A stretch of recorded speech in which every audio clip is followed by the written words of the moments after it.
कॅमेऱ्याने उतर.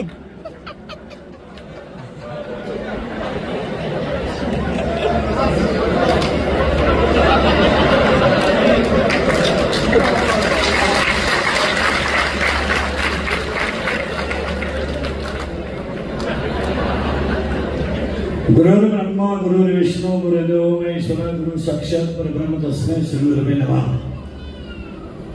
आजच्या साखरपुड्याच्या कार्यक्रमानिमित्त जमलेले आहे अत्यंत मित्र परिवार.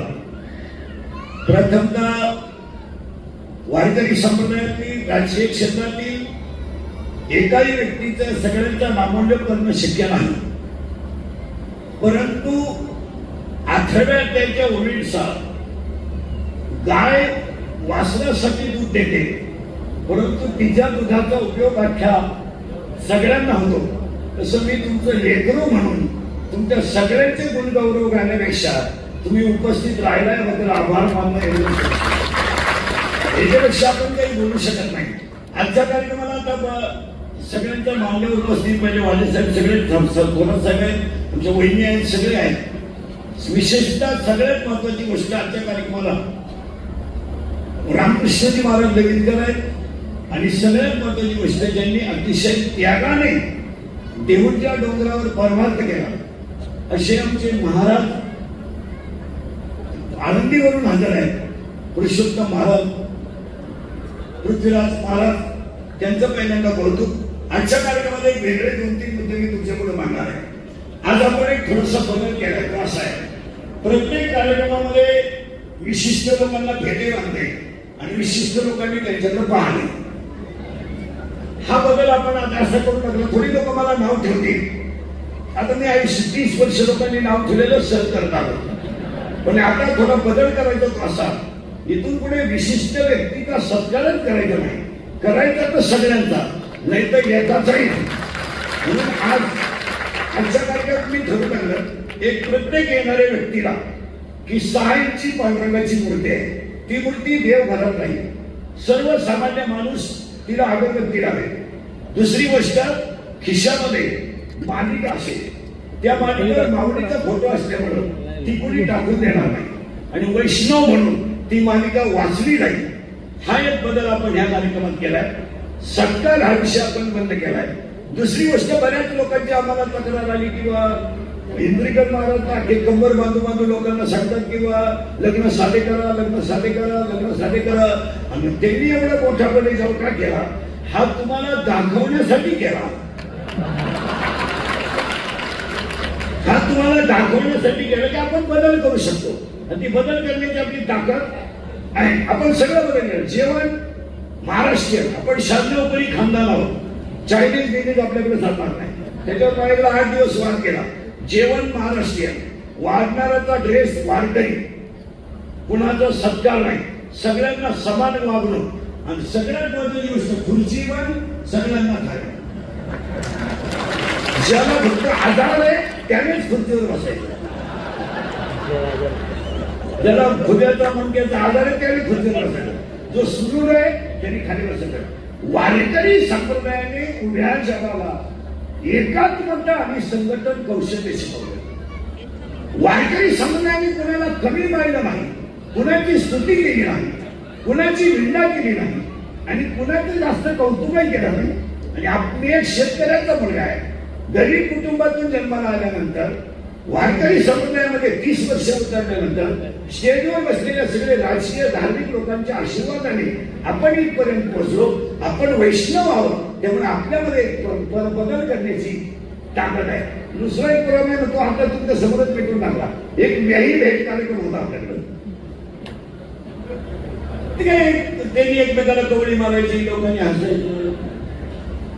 ते बंद केलं पाहिजे. तुम्ही आजपासून बंद केलं. तुम्ही मला थोडं नाव ठेवा, पण आपल्या माणसांसाठी ही काळाची गरज आहे. पण आज वारकरी समुदायामध्ये महाराज या विश्वामध्ये तुम्ही अभ्यास केला चांगला, तर या विश्वामध्ये या समाजासाठी विश्वात बुद्धी असे आहेत. मला विश्वातलं सगळ्यात कोवळं बाळ कोण झालं असेल तर बरोबर आहे. विश्वामध्ये दुसरा शब्द की ज्यांना कुणाचाच आधार नव्हता, पण ज्यांना बसायला मांडी नव्हती आईची, त्यांच्या मांडीवर अर्थचेपी हे नाव आहे. विश्वातला तिसरा चमत्कार आहे की सगळा भावच गुरु केला. हा विश्वातला सगळ्यात मोठा चमत्कार म्हणजे नंबर आहे. विश्वातला सगळ्यात मोठा चमत्कार. मग ज्ञानोबाने जर सत्य भाव गुरु करू शकता, ज्ञानेश्वरीचा जर अभ्यास केला एका म्हणतात, तर ज्ञानेश्वरीमध्ये ज्ञानोबांच्या आईचं नाव नाही, ज्ञानोबांच्या वडिलांचं नाव नाही. वाईट वाटतं ज्ञानेश्वरीमध्ये देवाचं नाव आहे.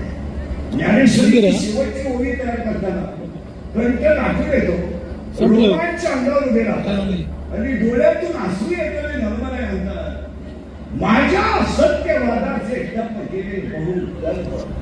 अनेक जन्म तपश्चर्या केली, तेव्हा मला तुम्ही गुरु भेटला. म्हणून त्यांनी शेवटची ओळी इतकी सुंदर केली. 18व्या अध्यायामध्ये 1796 ओळी आहे. किंबहुना तुमचे ते धर्म कीर्तन सिद्धी नेले, येथे माझे जी उरले पाहिजे. मग विश्वातला पहिला चमत्कार आहे कोवळं बाळ नंबर आहे. विश्वातला दुसरा चमत्कार आहे ज्यांना मांडीच पाहिजे त्यांच्या मांडीवर आकर्षण. विश्वातला तिसरा चमत्कार आहे सगळा भावच गुरु केला. विश्वातला चौथा चमत्कार आहे उशिरा आले आणि लवकर गेले त्यांना नरपाला म्हणतात. आणि विश्वातला 5वा चमत्कार आहे ज्यांच्या समाधीला साक्षात पांडुरंग रडले त्यांना नरपाला. म्हणजे 5 चमत्कार ज्ञानोबाने केले. जसं राणे छत्रपतीला तुम्ही अभ्यास करा, बारीक अभ्यास करा. आपण काय करतो माहिती का, कुणीतरी कुणाच्या तरी नावावर होतोय, आपण प्रयत्न करीत नाही, आपण दुसऱ्याचं नाव घ्यायचं. मी त्याचा शिष्य एवढं म्हणायचं, माझा गुरु काय म्हणतो हे करायचं नाही. माझ्या गुरुच्या नावावर मी माझं दुकान चालवायचं. पण माझा गुरु पाण्यात दक्षिण करीत होता, तू भजन खाऊन भजन म्हणतो कशाला म्हणे. आपण करीत नाही. दुसरं छत्रपतीच्या बाबतीत पाहतो ना, या राज्यात छत्रपती असे राजे आहेत की स्वतःच अपत्य सुख जास्त भोगू शकले नाही. दोन्ही मुलांचा मृत्यू लवकर झाला, पण शेवटी राजारामांचं वय फक्त 25 वर्ष. शेवटी फक्त 25 वर्ष राजारामांचं वय 25 वर्ष. त्यावेळेस महाराणी ताराराणी 26 वर्ष शत्रुशीला घेत होत्या. त्या महाराष्ट्रातले आपण माणसं आहे. बाहेरचे जेवण, बाहेरचे कपडे या बाहेरचा आहार नको, बाहेरचे कपडे नको. आज शब्दामध्ये मी तुमचं सगळ्यांचं कौतुक करू शकत नाही, परंतु एवढे स्टेजवर बसलेली सगळी माणसं आहेत. हे मी तुमच्या पुढे एवढंच आहे की येथे माझे उरले पाहिजे. पण मी फक्त तुमचे लेकरू म्हणून, आपला माणूस म्हणून आतापर्यंत मोठा झालो. माझ्या कुटुंबावर असलेलं आणि आमच्या देशमुख परिवारावर असलेलं प्रेम तुम्ही असंच्या असंच ठेवावं, एवढीच ईश्वरची प्रार्थना. आता आमचा मुलगा तयार झालाय, बापावर जसं तुम्ही प्रेम केलं तशी माझ्या मुलावर केलं तरी आमची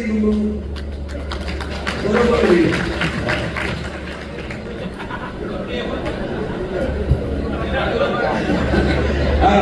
आणि तोही तयार आहे. आणि त्याला पृथ्वीराज जाधवांचं मार्गदर्शन आहे, तो शास्त्रीय शिकायला आहे. पण आम्ही बोलतो जेव्हा आमच्या लोकांना राग येतो, आम्ही स्वतः त्याग करतो तेव्हा बोलतो. तुम्हाला निश्चित वाटेल की आम्ही सगळ्या आयुष्यावरच राहणारी माणसं आहे, म्हणजे सगळ्यांना. पण आमचा मुलगा एकच असू माधुरी घेऊन शिकतोय, आमच्याकडून शिकण्यासाठी आहे. लोकांना आमचं माहीत नसतं, लोकांना एवढंच माहीत असतं इंद्रियगत बोलतात, इंद्रियगत पैसे घेतात, इंद्रियगत बोलतात एवढंच माहीत असतं, आणि काही बोलतात एवढंच माहीत असतं. आम्ही 25 लोकांना रोज बसतो, पण आमचा मुलगा आम्ही माधुरी मधून ज्ञानेश्वरी शिकवतो. हा जो शिकवण्यातला कोणीच घेऊ शकत नाही, तुम्ही पाठवू शकत नाही, तुमच्यातला एकच माणूस पाठवू शकत नाही की एक मुलगा जीवन सुखी करण्यासाठी कोवड्या वयामध्ये तुम्ही 16 वर्षी आईबापापासून बाजूला पाठवू शकत नाही.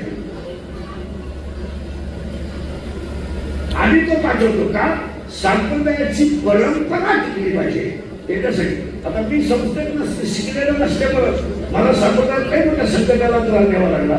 तेवढ्या संकटातून रात्रंदिवस संकट करून करून करून स्वतःचा टोकाला पोहोचलो, पण ते त्याला जमणार नाही म्हणून तो तयार होऊन लोकांमध्ये जावा ही माझी मोठी होती.